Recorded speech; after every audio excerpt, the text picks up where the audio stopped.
जेजून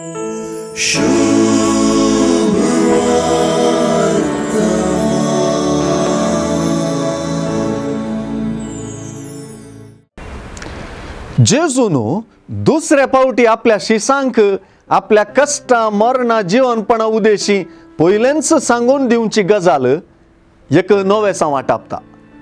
हांगासर जेजू पयल्या पावटी आपल्या मरणा विशीं उलयतना मनशा पुताक वा आपणाक धरून लोकांच्या हातान दितले म्हणटा।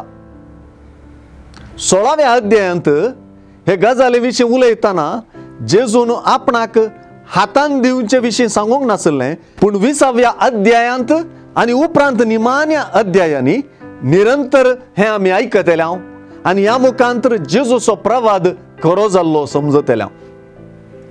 तेच परी मातेवाच्या निमाण्या अध्यायांत तिसऱ्या दिसा देव ताका जिवंत उठयतलो म्हणली आयचे सुवार्थेंतलीं प्रवादी उतरां तो हांगा ना, ताणें सांगल्या प्रमाणे ताका जिवंत उठयला, येया ताका निकेपिल्ली सुवात पळया म्हणल्यार उतरांनी खरी जातली।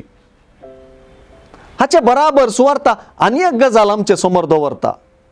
जेजू थंय आनी ताच्या मिसावांत उदेल्ल्या देवाच्या राजांत ताची पाटलाव्यां राजाची भुरगीं आनी तांणी नास जावंक आसच्या देवाळाक तिरवोबांची गरज दिसना।